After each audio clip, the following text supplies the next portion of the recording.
بسم اللہ الرحمن الرحیم۔ آواز اور تصویر کی دنیا کے دوستو السلام علیکم۔ اللہ تعالیٰ اپنے خاص کرم سے آپ کی زندگی میں چین و سکون کی ایسی بہار لائے جو کبھی ختم نہ ہو۔ اللہ پاک آپ کو ارض سما کی تمام آفات و بلاؤں سے، جنات اور شیاطین اور انسانوں کے شر سے محفوظ رکھے اور بے حساب خوشیاں عطا فرمائے، آمین یا رب العالمین۔ ناظرین، آج کی ہماری کہانی ایک لکڑہارے کی کہانی ہے جو جنگل سے روزانہ لکڑیاں کاٹتا ہے۔ ایک دن اس کے ساتھ ایک عجیب و غریب واقعہ رونما ہوتا ہے۔ آئیے ویڈیو میں ملاحظہ کرتے ہیں۔ وہ ایک لکڑہارا تھا۔ ساری عمر اس نے جنگلوں میں جا کر لکڑیاں کاٹ کر انہیں بیچتا اور اپنی اس محنت سے جنگل سے کچھ دور ایک چھوٹا سا مکان بنوایا تھا جس میں وہ اور اس کی بیوی اور جوان بیٹا رہتے تھے۔ بیوی کا نام نادی تھا اور بیٹے کا نام شرفو۔ تینوں آرام و سکون سے زندگی بسر کر رہے تھے۔ کام صرف لکڑہارا کرتا تھا۔ بیوی اور بیٹا کوئی ایسا کام نہیں کرتے تھے جس میں آمدنی میں اضافہ ہوتا۔ بیوی ہانڈی روٹی پکاتی اور بیٹا گھر ہی میں رہ کر چھوٹے موٹے کام کرتا۔ لکڑہارا بوڑھا ہو گیا تھا۔ بڑھاپے کی وجہ سے اس میں پہلی جیسی ہمت نہیں رہی۔ وہ آئے دن بیمار ہی رہتا تھا، مگر اسے کوئی ایسی پریشانی نہیں تھی۔ سمجھتا تھا کہ میرا شرفو اب بچا نہیں رہا، آسانی سے گھر کی ذمہ داریاں سنبھال سکتا ہے۔ شرفو کی ماں کا بھی یہی خیال تھا، اس لیے اسے بھی کسی قسم کی کوئی فکر نہیں تھی۔ ایک صبح لکڑہارا جاگا تو اس نے محسوس کیا کہ بڑا کمزور ہو گیا ہے۔ جنگل میں جا کر لکڑیاں کاٹنا اس کے لیے خاصا مشکل ہے۔ اس کا بیٹا صبح ناشتے سے فارغ ہو چکا تھا اور اس بات پر حیران ہو رہا تھا کہ اس کا باپ معمول کے مطابق صبح سویرے گھر سے باہر نکلا کیوں نہیں، چارپائی پر کیوں لیٹا ہے۔ لکڑہارا سمجھ گیا کہ اس کا بیٹا کیا سوچ رہا ہے۔ اس نے شرفو کو اشارے سے اپنے پاس بلایا اور پیار سے بولا، شرفو بیٹا۔ جی ہاں ابا جی۔ دیکھو بیٹا، اپنے گھر کی ذمہ داری تمہیں سنبھالنا ہوگی۔ میں بوڑھا ہو گیا ہوں، بیمار بھی ہوں، تو فرمائیے ابا جی۔ شرفو نے پوچھا، بیٹا جو کام میں نے ساری عمر کیا ہے وہ اب تم کرو۔ لکڑیاں کاٹنا آسان کام نہیں ہے، مگر تم ہمت والے اور طاقتور ہو۔ شروع میں یہ کام ذرا مشکل لگے گا، پھر رفتہ رفتہ آسان ہو جائے گا۔ میں تمہیں برابر مشورے دیتا رہوں گا جو تمہارے لیے مفید ہوں گے۔ سمجھ گئے بیٹا؟ شرفو نے ہاں میں سر ہلا دیا۔ شاباش بیٹا، مجھے تم سے یہی امید تھی۔ شوق سے کام کرو گے تو ڈھیر سارے پیسے کما لو گے۔ شرفو کی ماں پاس کھڑی گفتگو سن رہی تھی۔ شرفو کے باپ نے اس کی طرف دیکھ کر کہا، نادی میرا کلہاڑا لے آؤ۔ نادی اندر سے کلہاڑا لے آئی۔ بیٹا یہ ہمارا ورثہ ہے، اس کی حفاظت کرتے رہنا، کیونکہ اسی کے ذریعے لکڑہارا پیڑ سے لکڑیاں کاٹتا ہے۔ یہ کہتے ہی لکڑہارا چارپائی سے اٹھ بیٹھا۔ اس نے کلہاڑا اٹھا کر شرفو کے کندھے پر رکھ دیا اور اسے بتانے لگا کہ اچھے پیڑ کہاں کہاں ہیں، کتنی لکڑیاں ہر روز کاٹنی ہوں گی اور انہیں کس طرح گٹھا بنا کر سر پر اٹھا کر شہر میں وہاں لے جانا ہوگا جہاں لکڑیاں بیچی جاتی ہیں۔ لکڑہارے نے اسے جگہ کا نام بھی بتا دیا۔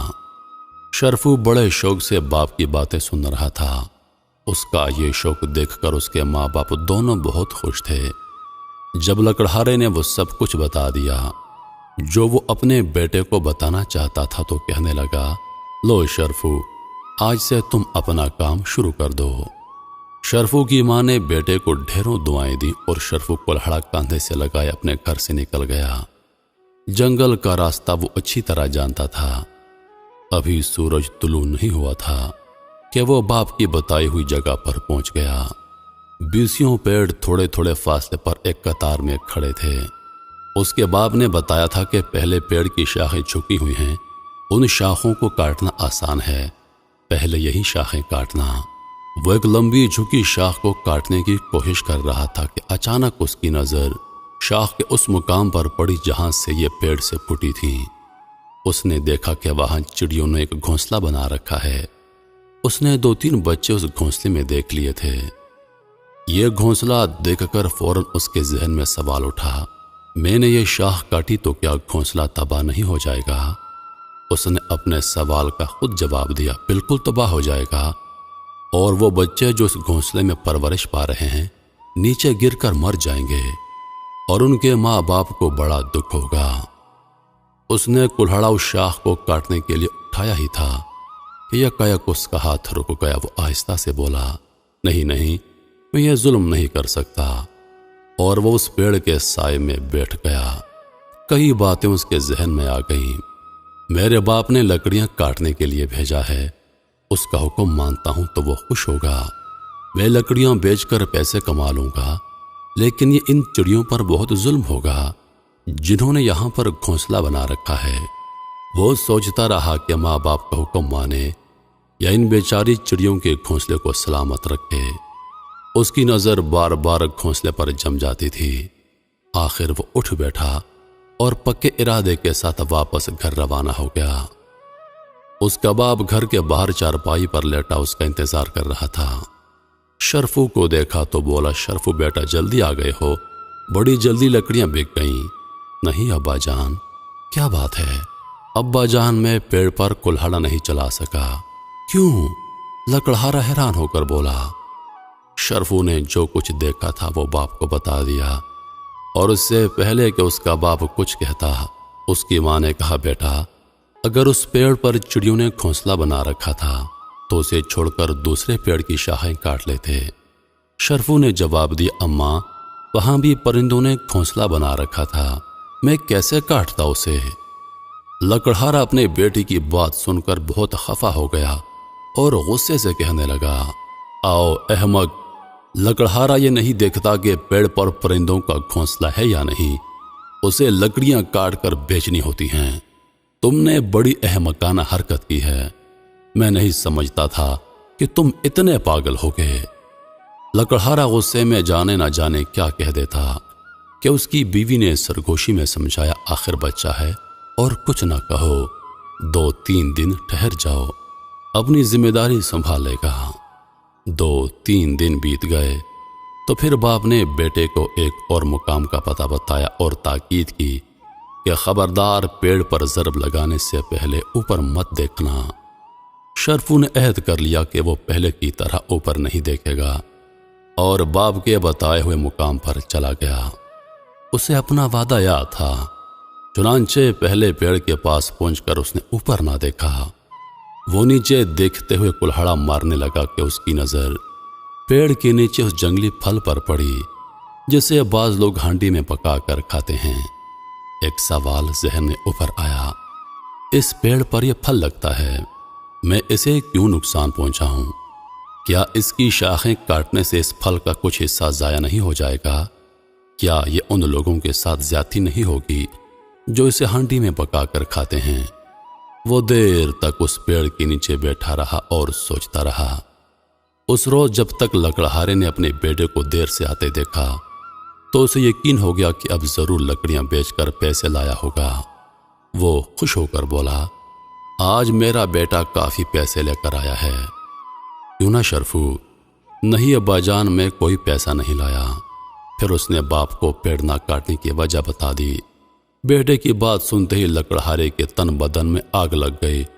تو کچھ نہیں کر سکے گا، تجھے لکڑیاں کاٹ کر بیچنے کے لیے بھیجا تھا، پیڑ کا پھل دیکھنے کے لیے نہیں۔ میں کیا کرتا ابا جان؟ آپ جانتے نہیں لوگ اس پھل کو پکا کر کھاتے ہیں۔ باپ گر جا، تمہیں کیا ہے؟ لوگ پکا کر کھاتے ہیں، تو نہیں۔ ابا جان، وہ لوگ بھی تو ہمارے جیسے ہیں نا۔ لکڑہارے کا غصہ بڑھتا جا رہا تھا کہ اس کی بیوی نے پھر اسے سمجھایا، بس اب آپ کچھ نہ کہو، مجھے امید ہے شرفو سیدھے راستے پر آ جائے گا۔ لکڑہارا بولا، اب کی بار تو میں برداشت کر لیتا ہوں، لیکن آئندہ اگر اس نے ایسی بےہودہ حرکت کی تو میں اسے گھر سے نکال دوں گا۔ چند دن گزر گئے۔ لکڑہارے نے اس مرتبہ پرانے درختوں کا پتہ بتا کر کہا، خبردار اب کے کوئی بہانہ مت بنانا، پیسے لے کر گھر آنا۔ شرفو جنگل میں گیا اس نے پرانے پیڑ دیکھے جو بہت بوڑھے ہو چکے تھے۔ انہیں دیکھ کر وہ سوچنے لگا کہ انہوں نے برسوں تک مسافروں کے لیے ٹھنڈے سائے مہیا کیے ہیں، تھکے ہوئے لوگ ان کے نیچے بیٹھ کر سکون حاصل کرتے رہے ہیں، انہیں کاٹنا انسان کے ان محسنوں کا احسان ماننے کے بجائے ان پر الٹا ظلم ہوگا۔ اور وہ واپس آنے لگا۔ راستے میں ایک نہر پڑتی تھی، اس کے پل سے گزرتے ہوئے اس نے کلہاڑا نیچے پانی میں پھینک دیا کہ نہ یہ کلہاڑا ہوگا اور نہ مجھے لکڑیاں کاٹنے کے لیے کہا جائے گا۔ شہر میں ایک بازار سے گزرتے ہوئے اس نے کئی دکانوں کو دیکھ کر سوچا، یہ اچھا کام ہے، میں بھی ابا جان سے کہہ کر بازار میں ایک دکان کھولوں گا۔ اس روز وہ شام کے قریب اپنے گھر پہنچا۔ لکڑہارے کو پورا یقین تھا کہ اس کا بیٹا ضرور لکڑیاں بیچ کر آیا ہوگا۔ تو آج تم نے کام کر لیا ہے؟ باپ کا یہ سوال سن کر شرفو بولا، ابا جان، پیڑ تو میں نہیں کاٹ سکا، وہ ساری عمر مسافروں کو ٹھنڈے سائے دیتے رہے ہیں، میں نے سوچ لیا ہے کہ بازار میں دکان پر جا کر بیٹھوں گا۔ بیٹے کے منہ سے جیسے ہی الفاظ نکلے، لکڑہارا اپنے غصے پر قابو نہ رکھ سکا اور اسے اسی وقت گھر سے نکال دیا۔ ماں نے دخل دینا چاہا تو لکڑہارے نے اسے بھی چھڑک دیا، بس بس اب تم ایک لفظ مت کہو گی۔ شرفو گھر سے نکل کر چلنے لگا۔ اس کا کوئی ٹھکانہ تو نہیں تھا، کہاں جا سکتا تھا؟ چلتا گیا یہاں تک کہ اس قدر تھک گیا کہ اس کے لیے ایک قدم اٹھانا دو بھر ہو گیا۔ قریب ہی ایک بڑی شاندار حویلی تھی، وہ اس کے دروازے پر گر پڑا اور بے ہوش ہو گیا۔ ادھر لکڑہارا اور اس کی بیوی اپنی بیٹی کی جدائی میں تڑپ رہے تھے۔ لکڑہارا بری طرح پچھتا رہا تھا کہ اس نے بیٹے کو گھر سے کیوں نکال دیا تھا۔ ایک دن دونوں بیٹے کی باتیں یاد کر کے رو رہے تھے کہ ان کے مکان کے آگے ایک بھگی رکی۔ اس میں سے ایک شخص اترا اور لکڑہارے کے دروازے پر دستک دینے لگا۔ کیوں جناب، کیا بات ہے؟ لکڑہارے نے دروازہ کھول کر اس آدمی سے پوچھا، آپ کو آپ کی بیوی کو نادر خان نے بلایا ہے۔ نادر خان کون؟ لکڑہارے نے یہ نام پہلی بار سنا تھا۔ آپ نے نادر خان کا نام نہیں سنا؟ جی نہیں، وہ بڑے آدمی ہیں، سب ان کی عزت کرتے ہیں، مہربانی کر کے بھگی میں بیٹھ جائیے۔ لکڑہارا اور اس کی بیوی بگی میں بیٹھ گئے۔ بگی انہیں ایک بڑے خوبصورت اور شاندار باغ میں لے آئی۔ وہ باغ کو دیکھ کر حیران ہو رہے تھے۔ ایک طرف سے آواز آئی، ابا جان، امی جان۔ ارے شرفو! لکڑہارا اور اس کی بیوی اپنے بیٹے کو دیکھ کر حیران ہو گئے۔ شرفو نے اعلیٰ قسم کا لباس پہن رکھا تھا اور بہت خوش لگتا تھا۔ تم یہاں کہاں؟ شرفو کی ماں نے پوچھا۔ شرفو کہنے لگا، اماں، اس شام جب ابا جان نے مجھے گھر سے نکالا تھا تو میں تھک کر ایک حویلی کے دروازے پر گر پڑا۔ اس حویلی کے مالک نادر خان ہیں، جنہوں نے یہ دیکھ کر کہ مجھے پیڑوں اور پرندوں سے بڑی محبت ہے، اپنے باغ کا مالی بنا دیا ہے۔ وہ ہیں میرے محسن۔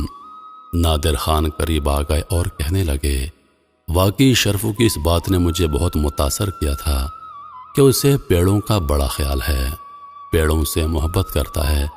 میں نے اسے اپنے باغ کے پیڑوں کی رکھوالی کا کام سپرد کر دیا ہے۔ وہ یہاں پر نئے نئے پیڑ لگائے گا اور ان کی حفاظت کرے گا۔ اس نے پیڑوں سے محبت کی ہے اور پیڑوں نے اس محبت کا یہ بدلہ دیا ہے کہ شرفو کے اصرار پر اس کے ماں باپ بھی وہیں رہنے لگے اور خوشی خوشی زندگی بسر کرنے لگے۔ محترم عزیز دوستو، کیا خوب کہا ہے کسی نے کہ تو احسان کر عرش زمیں پر، اللہ احسان کرے گا عرش بری پر۔ عزیز دوستو، جو لوگ اس دنیا میں اللہ کی مخلوق کی حفاظت کرتے ہیں، ان کا خیال رکھتے ہیں، ان کو حقیر نہیں سمجھتے، اللہ کے ہاں ان کے لیے ان کا بڑا اجر ہے۔ اس لیے اللہ کی بنائی ہوئی کسی بھی چیز کو حقیر مت سمجھیے، ان کی حفاظت کیجیے، اللہ پاک آپ کی حفاظت کرے گا۔